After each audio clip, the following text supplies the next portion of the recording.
Welcome back to None of Your Beeswax Apiary. It's a nice wintry day here in December, so there's not much we can do outside, but there's still plenty of stuff we can do inside. So today we're going to take our wax pucks that we made in the previous video and we're going to render those down and make those into our little cupcake pucks that we can then use to make our chapsticks and candles, and then re-wax our frames with and make it a little bit easier. So we're going to go ahead and take this product right here, which you can still see there's some crud and dirt and stuff like that that needs to be filtered out.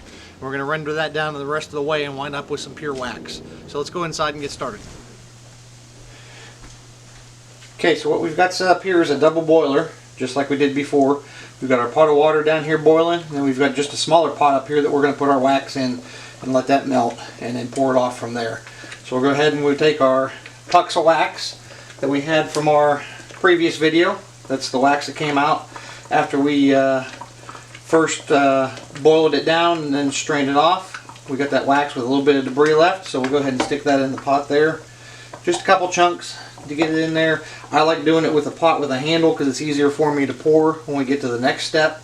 So I use a little bit smaller pot for this, but you can use a big pot. This is just the way I find it easier for me to do. So we'll go ahead and put a lid on that. Let that boil for a little bit and melt down, and then we'll probably add some more wax to that, and then we'll show you where we go from there. Okay, so now that we've let our wax melt all the way, we've got our little wax slurry right there. We're going to take our funnel with some cheesecloth right there, and then we're going to strain it over top of a small crock pot to get all the big pieces of brood, debris, things like that that may be still stuck in the comb, all the debris and stuff like that, to clean it up. And we're going to use the crock pot to keep it warm, and then skim that off and put that into our molds. So you see all that stuff that's left in the bottom of the pot right there, all that debris, that's still got wax in it, so you still want to run that down into your funnel, shake everything off, and then just kind of work it around a little bit to get that wax down in through there. You'll wind up with a little bit of honey and stuff like that in the bottom of your crock pot, but that's why we're going to let it settle in the crock pot and then skim off the top. That way we just wind up with the wax.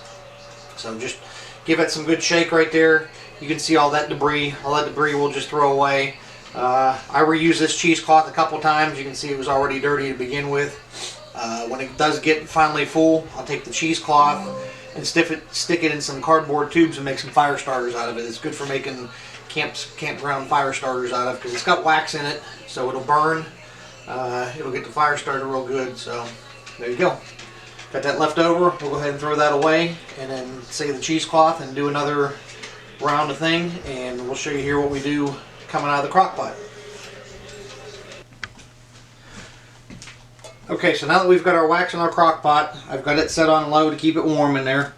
We're going to go ahead, and we've got a stainless steel cup and a ladle.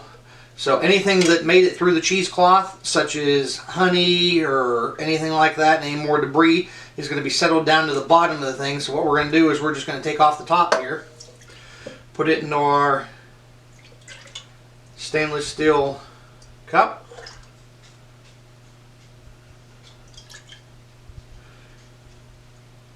You don't want to dip all the way down to the bottom. You want to just kind of skim off the top, because all that stuff down in the bottom you want just to settle. And we'll go ahead and just take this all the way down towards the bottom. You can see we're getting wax, and just it's nice clean wax right there.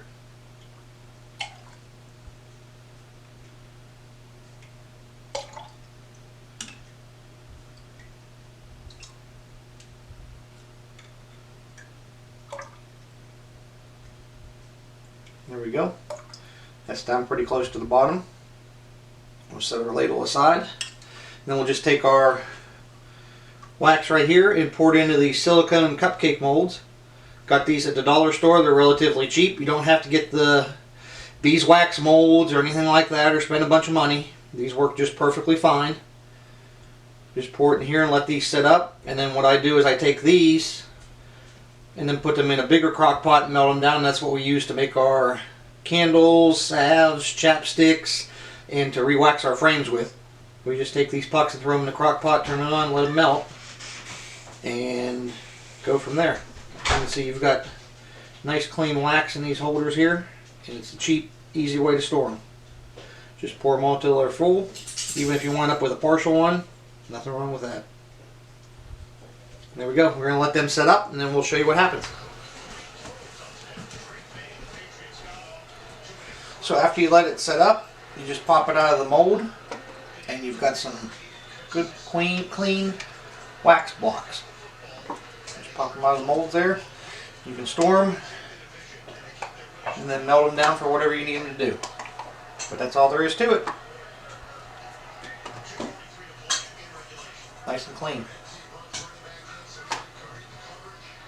There you go. And there you have it. Now we wind up with these little wax pucks right here that are refined wax, all just pure wax that we can go ahead and store. It's easy to store, and then we'll go ahead and put those in our crock pot and melt them down whenever we want to make candles or wax frames or use them for anything else. So little handy dandy things right here. Be sure to like and subscribe to the channel, leave any questions or comments down below, and stay tuned for the next video. Thank you.